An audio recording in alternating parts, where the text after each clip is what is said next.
जय श्रीराम ताईंनो आणि दादांनो. श्री ब्रह्मचैतन्य गोंदवलेकर महाराज प्रवचन 30 जून. ऐसा करावा काही नेम, जाने जोडेल आत्माराम. बघू याबद्दल श्री ब्रह्मचैतन्य गोंदवलेकर महाराज काय म्हणतात ते. ऐसा करावा काही नेम, जेने जोडेल आत्माराम. नेम असावा शाश्वताचा, जेने राम कृपा करील साचा. नेम असावा बाचा मन, जेने संतुष्ट होईल रघुनंदन. कर्तृत्वात गुंतवावे शरीर, जेने संतोष रघुवीर. सतीला नसे दुजे दैवत, जान तिला पती एकच प्रमाण. न पहावे त्याचे दोष गुण, आपले कर्तव्य करावे जतन. पतिव्रता धर्म श्रेष्ठ भारी, वंदिता ती संत महामुनी. पती आज्ञा प्रमाण, हेच मुख्य स्वाधीचे लक्षण जाण. न बोलावे ऊने पुरे, जे परमात्म्यास न आवडेल खरे.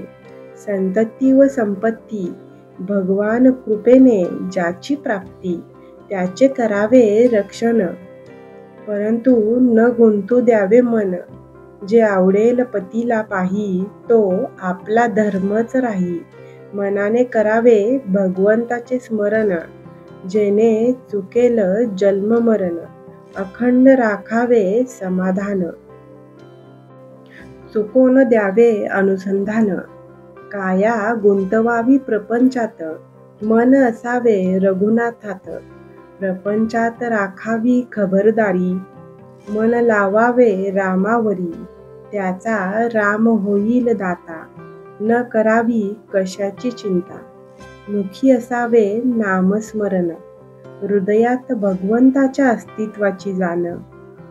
शुद्ध राखावे आचरण, पवित्रम अंतकरण. मुखाने भगवंताचे स्मरण, त्यावर कृपा करील रघुनंदन. हा ठेवावा विश्वास, अनुभव येईल नक्की खास. पतीस करावे एकदा तरी नमन, रामरूप जाणून त्याचे जाणावे मनोगत. तैसे वर्तने हे आपले हित, ऐसा नेम ज्याच्या घरी. राम उभा त्याचे दारी, आल्या अतिथ्या अन्न द्यावे. कोणास विनमुख न पाठवावे, राम करता हात ठेवा भाव. कमीपणाला नाही ठाव, सर्वांचे उगमस्थान एक. हे धरावे चित्ती, त्याला नाही कशाची भीती. रामाविन न पहावे जग, समाधानाची खून हीच सत्य. जे जे काही यावे, ते रामापासून आले.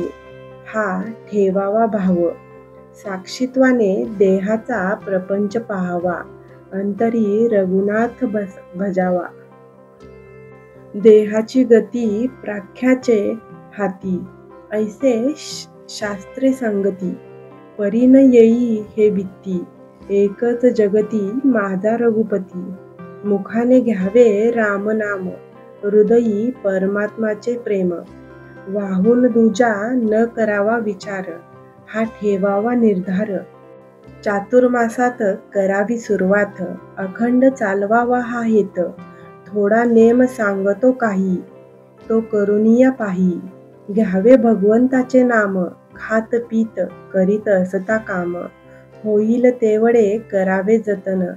परमात्मा पुरे करील हे जाणावे, सर्वास सांगावे आशीर्वाद. सर्वांनी जोडावा भगवंत.